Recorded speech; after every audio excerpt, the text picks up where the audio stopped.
大家好，今天我们要学介词。介词是什么呢？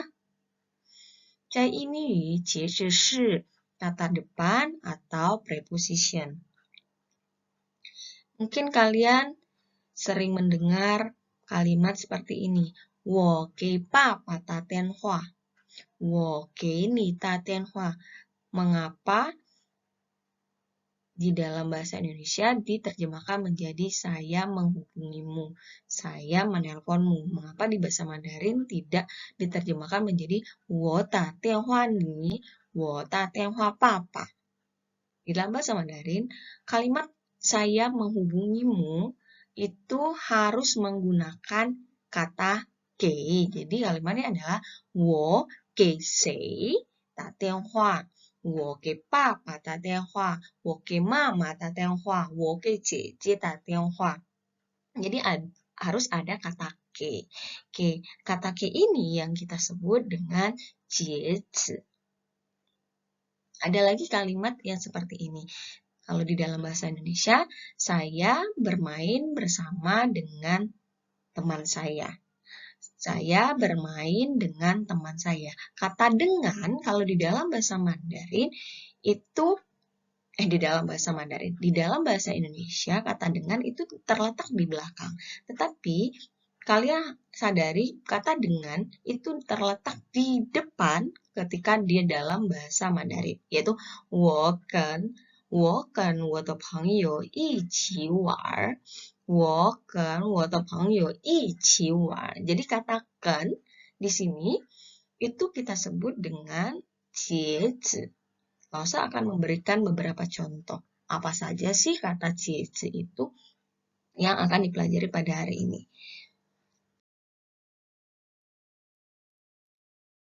Oke, yang tadi Lausa jelaskan.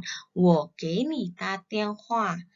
我给你打电话. Jadi di sini ada kata ke, ada kata ke di sini. Lalu 我想跟朋友们一起玩。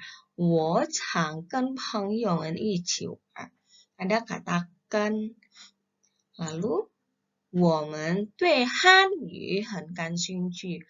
我们对汉语很感兴趣. Jadi ada kata 对 di sini. 对 di sini bukan artinya adalah benar, tapi terhadap atau kepada. Kami tertarik kepada bahasa Mandarin. Atau kami tertarik terhadap bahasa Mandarin. Seperti itu. Lalu ada lagi 你不要向别人借钱。你不要向别人借钱. Yang mana 借钱-nya? Yaitu ada kata 向 di sini. Siang ini artinya atau maknanya tuh hampir sama dengan kata 对. Tapi kalau siang ini lebih ke kata kerja. Jadi lebih diterjemahkan ke arah siapa kamu meminjam uangnya. Atau nanti akan Lausa jelaskan lagi tentang siang. Apa bedanya 对 dan siang. Oke, di sini ada 介词给, lalu ada 跟, ada 对, ada siang. Oke, kita akan satu persatu jelaskan apa saja bagaimana cara penggunaannya. Oke, yang pertama adalah kata ke. Kalau dalam bahasa Indonesia bisa diterjemahkan atau bisa diartikan yaitu memberi atau oleh. Saya akan memberikan beberapa contoh kalimat agar kalian lebih paham penggunaan kata ke ini. Yang pertama adalah 妈妈给我买了一双鞋子。妈妈给我买了一双鞋子. Nah, kalimat ini kalian tidak bisa menulisnya seperti 妈妈买了一双鞋子给我。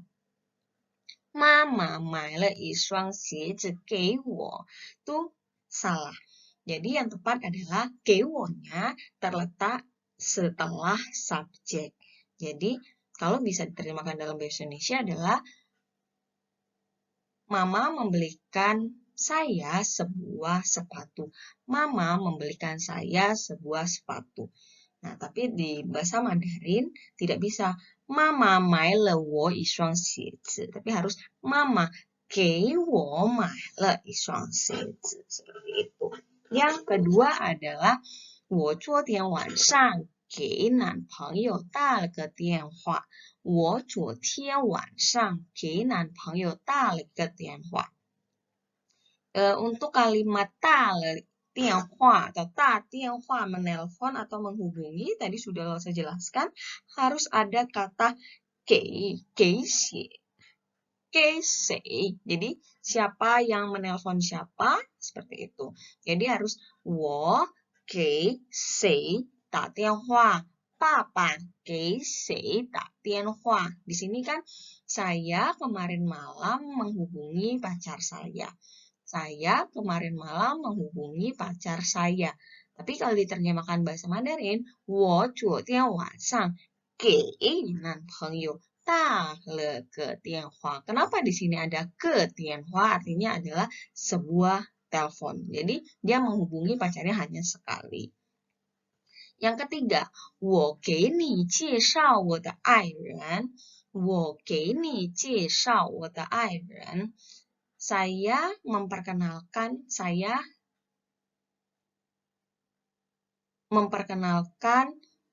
istri saya olehmu. Gimana sih kalimatnya? Jadi kalau di bahasa, pokoknya saya 我给你介绍我的爱人. 介绍 ini memperkenalkan, 爱人 itu istri saya atau kekasih saya, seperti itu. 我给你 saya memperkenalkan istri saya ke kamu, seperti itu, ke kamu. Jadi 我给你介绍我的爱人。我给你介绍. Jadi kalau kata 介绍 itu tidak bisa 我介绍你. Itu tidak bisa seperti itu. Harus ada kata 给 di depannya. 我给谁介绍. 我给谁介绍是谁?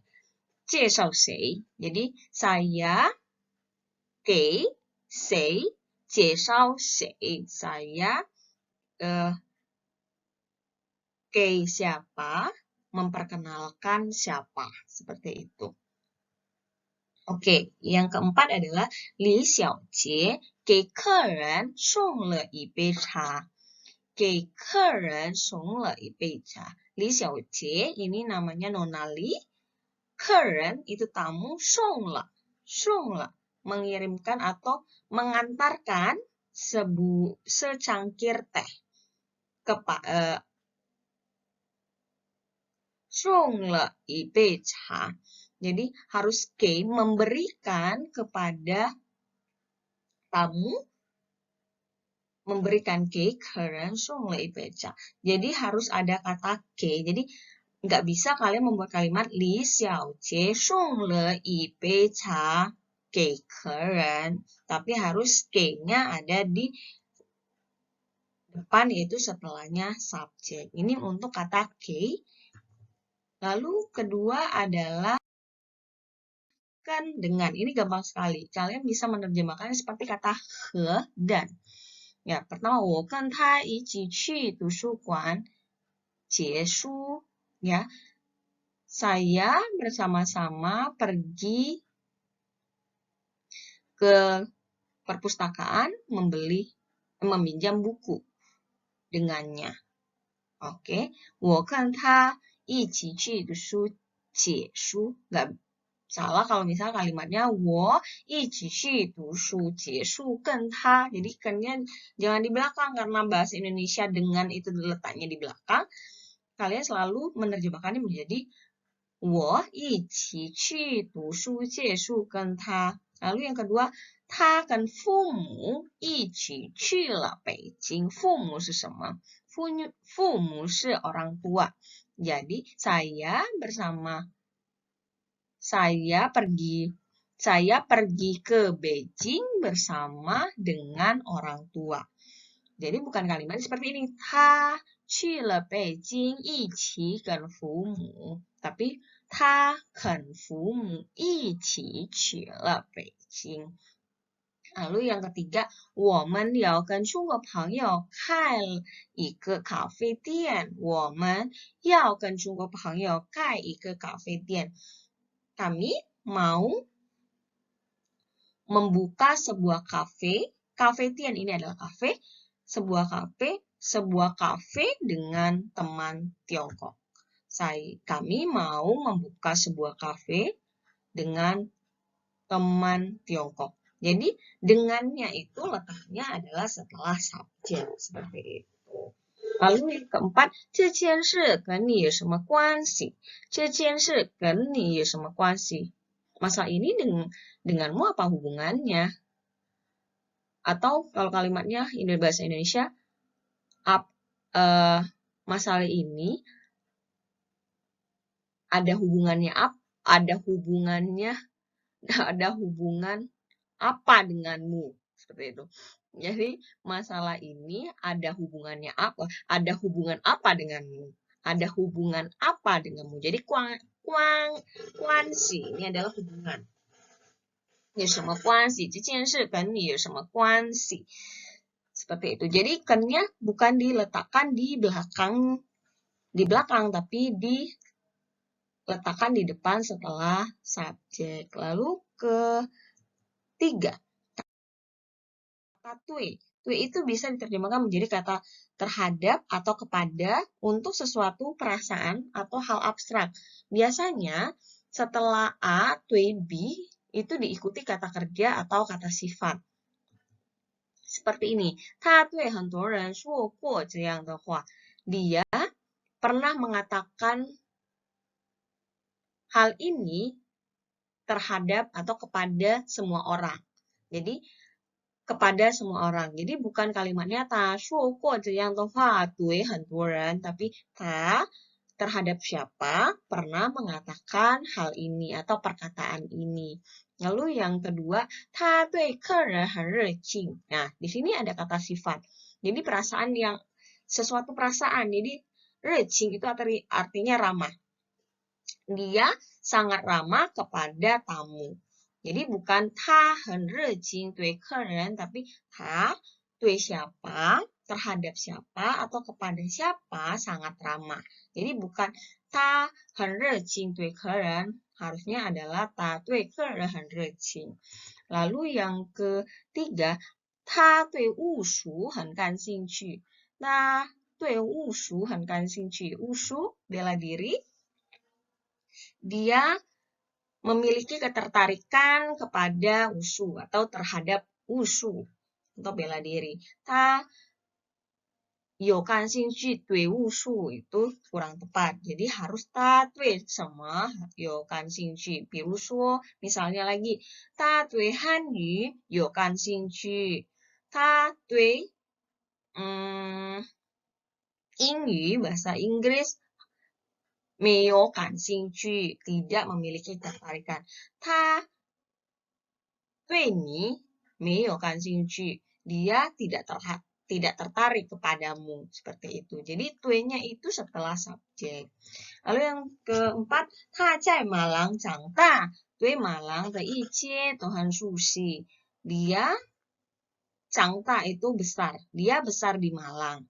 Dia Malang的一切 Malang的一切 semua yang ada di Malang dia sangat susi. Susi ini artinya kenal atau hafal. Jadi dia sangat hafal terhadap Malang. Semua hal tentang Malang. Jadi 对 Malang 的一切都很熟悉. Susi ini paham, kenal. Susi ini sesuatu hal seperti ini. Susi ini maksudnya adalah di atas kata 认识. Jadi susi ini sudah memahami, sudah hafal betul gitu loh.